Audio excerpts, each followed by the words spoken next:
When Helen and Joe Burkhart fly back and forth to their home in Rochester, they often fly out of Sarasota, but not always. We do fly out of Tampa. It's probably half and half.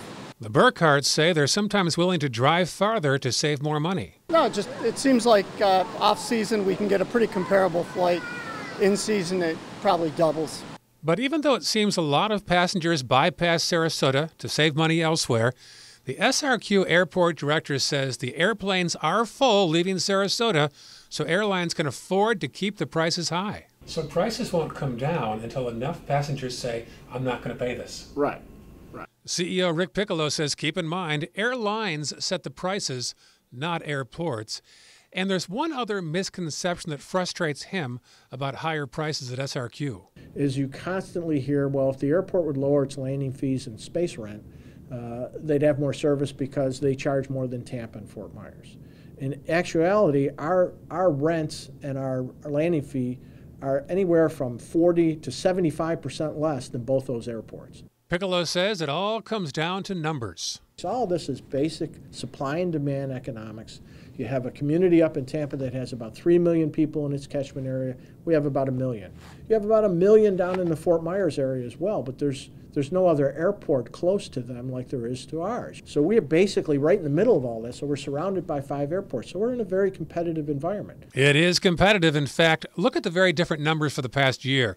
Sarasota had about 1.2 million passengers. Fort Myers had 8.5 million, and Tampa had nearly 19 million. While Sarasota was down nearly 3%, Fort Myers was up nearly 3%, and Tampa up less than 1%.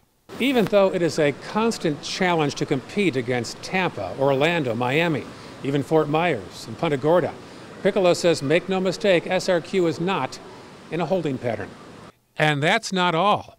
Piccolo says he's just back from doing some speed dating, not for himself, but for the airport to attract new airlines. Airports from throughout the country and airlines throughout the country meet one city at a conference, and you spend a couple days there. You get appointments with different airline planners, and you get to pitch why you think they should be serving your city. Piccolo says SRQ is doing everything from waiving operations costs for 2 years to adding up to $400,000 per airline for marketing money. He says ever since the government allowed 8 large carriers to become 4 back in 2008, now airlines that used to be losing money are making upwards of $1 billion a quarter.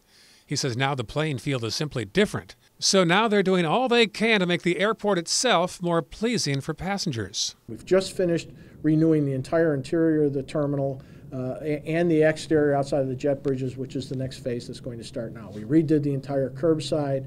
We're adding shade parking and shade over the rental car areas. The runways and taxiways are in excellent shape. We've expanded our business holdings. The airport's debt-free.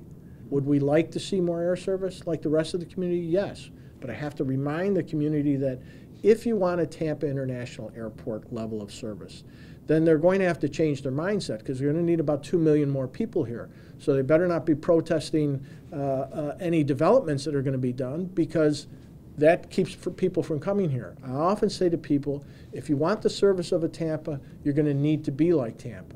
So you need about 2 million more people here. I don't think that's what the community wants. And so you have to understand that it's all related to the economics that drive all these things. Passengers like Chuck and Lee understand it, and that's why they plan to use SRQ as much as they can. It's just so easy. At the Sarasota Bradenton International Airport, Ray Collins, ABC 7, your Suncoast News.